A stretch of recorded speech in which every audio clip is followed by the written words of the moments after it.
कुठं आहे म्हटला साप? सांगा काका. कुठं आहे? कसला आवाज आहे? पाच आवाज आला. फूस फूस फूस. ते कोणच नाही तर नाग आहे. तिकडे पाठीमागे चला. आणता वेळ आणि गडबड नको. तिकडं एकामेकावर पडा. इकडं आलं तर इकडं आलं तर हे आवाज कसला माहिती आहे याला. इकडं आलं तर नाही ग बस. दोन मांजर हा मांजराने हे केलं पाहिजे. नाही आता अजून बघायला सिमेंटच्या गोणीत नाही बाई त्या तिन्ही कपडे काढून दरवाजाने कुठं काय झालं कुणाला पर्यंत आमच्या परड्यात बसला बाई परवा बघते त्यासाठी मला दिसला.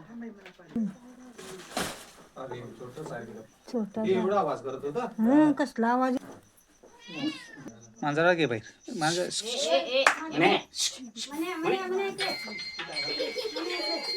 हे घोणस जातीच्या रसल वायपर त्या जातीच्या सापाचं छोटंसं पिल्लू आहे.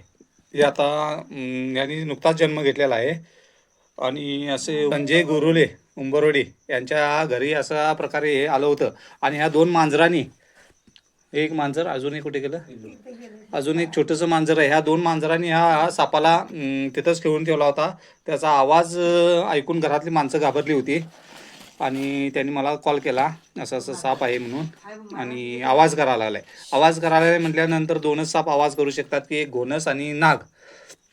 यांचा आवाज हा असा आहे की लोकांना सावध करतो. विषारी जरी साप असले तर ते सावध करतात की माझ्याजवळ येऊ नका तुम्ही, माझ्यापासून धोका आहे. ते मांजरांना सावध करत होतं ते.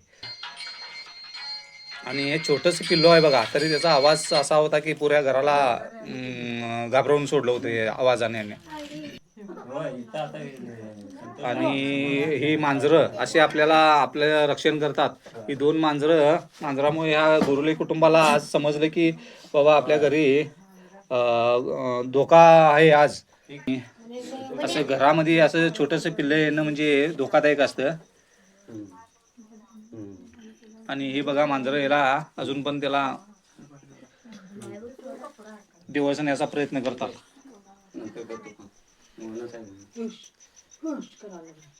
जाऊ दे जाऊ दे जाऊ दे.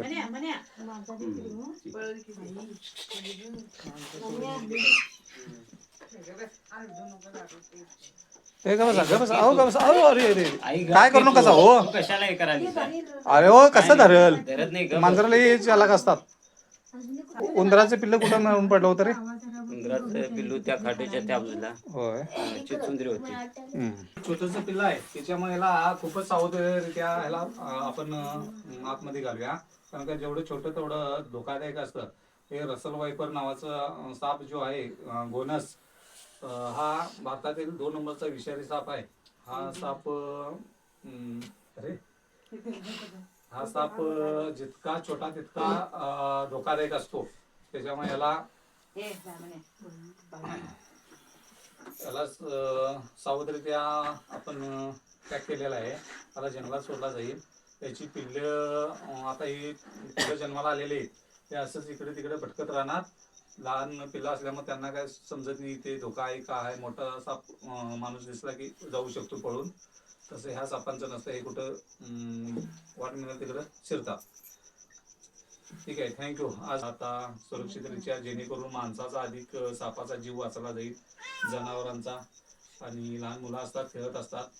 अशा लहान सापापासूनच माणसाला मोठा धोका असतो.